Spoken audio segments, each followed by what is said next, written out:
হাঁহি জীৱনৰ মহৌষধ। হাঁহি জীৱনৰ গুৰুত্বপূৰ্ণ অংগ। হাঁহি এনেকুৱা এক বস্তু যিয়ে মানুহৰ জীৱনলৈ কঢ়িয়াই আনিব পাৰে এক জীয়াই থকাৰ সুন্দৰ মাদকতা।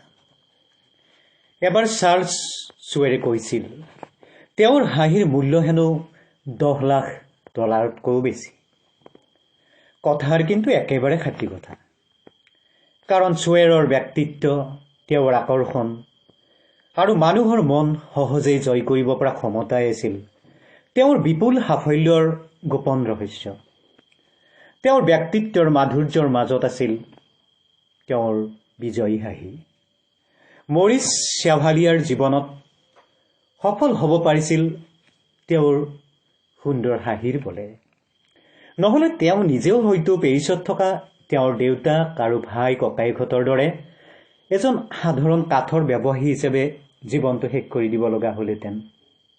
কোনো কথাতকৈ কামৰ মাজেদি মনৰ ভাৱ বেছি প্ৰকাশ পায় আৰু কোনো হাঁহিৰ মাজেদি ফুটি উঠে এই বাণী, মই আপোনাক ভাল পাওঁ, আপোনাক দেখি মই আনন্দিত হৈছোঁ। যদি এনেদৰে হাঁহি এটি মাৰি আপুনি কাৰোবাক কিবা কথা কয়, তেনেহ'লে মানুহজনে আপোনাক বহুত ভাল পাব। সাহিত্যৰ লক্ষ্মীনাথ বেজবৰুৱাই কৈছিল, যি হাঁহিব নাজানে তেওঁ দেৱতা বা ছয়তান। গতিকে ছয়তান মানুহে হাঁহিব নাজানে, কিন্তু প্ৰকৃত মানুহে, হাঁহি ফূৰ্তি কৰিব জনা মানুহে নিশ্চয় হাঁহি ভাল পায়, আনৰ মন আনৰ হৃদয় জয় কৰি ভাল পায়। গতিকে হাঁহিৰ মূল্যনো কিমান? হাঁহিৰ মূল্য যথেষ্টই আছে। কাৰণ আপোনালোকে জানে যে হাঁহি এটি মাৰি কাৰোবাক কিবা কথা ক'লে তাত কিন্তু আমাৰ কোনো ক্ষয় ক্ষতি নহয়। যেনে চাবচোন, 1 নম্বৰ, ইয়াত কোনো খৰচ নাই, কিন্তু ই সৃষ্টি কৰে বহু মূল্যৱান কিবা কিবি। 2 নম্বৰ, ইয়াক গ্ৰহণ কৰোঁতাৰ প্ৰচুৰ লাভ, কিন্তু দিওঁতাৰ বিন্দুমাত্ৰও লোকচান নহয়। 3 নম্বৰ, ই চকুৰ প্ৰচাৰতে ঘটি যায়, কিন্তু তাৰ স্মৃতি ৰৈ যায় বহু দিনলৈ। 4 নম্বৰ, ধনীয়েই হওক বা দুখীয়াই হওক, হাঁহি সকলোৰে বাবে প্ৰয়োজনীয়, কোনেও ইয়াক বাদ দি থাকিব নোৱাৰে।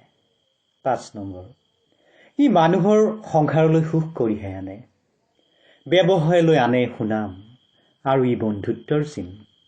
6 নম্বৰ, ক্লান্ত মানুহৰ বাবে হাঁহি হ'ল বিশ্ৰাম, হতাশাগ্ৰস্তৰ বাবে আশাৰ জ্যোতি, দুখী তাপিৰ বাবে সূৰ্যৰ কিৰণ, আৰু সকলোৰে শাৰীৰিক তথা মানসিক কষ্ট দূৰ কৰাৰ মহৌষধ।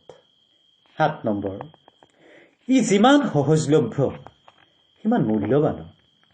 তাক ধন সোণেৰে কিনিব নোৱাৰি, ভিক্ষা কৰিও আনিব নোৱাৰি, ধাৰ বা চুৰ কৰিবও নোৱাৰি। এতেকে আপুনি যদি বিচাৰে যে আনে আপোনাক পচন্দ কৰক, তেনেহ'লে প্ৰাণ খুলি হাঁহিবলৈ শিকক, আনকি নিভাঁজ হাঁহিৰে অভ্যৰ্থনা জনাবলৈ শিকক। দিনটোত প্ৰথমবাৰৰ বাবে লগ পোৱা প্ৰতিজন চিনাকি মানুহকে মুখত এটা সুন্দৰ হাঁহি ফুটাই সোধক, ভালে আছেনে আপুনি? চাব, প্ৰতিজন মানুহ আপোনাৰ প্ৰতি আকৰ্ষিত হ'ব আৰু আপোনাক ভাল পাবলৈ শিকিব। ধন্যবাদ।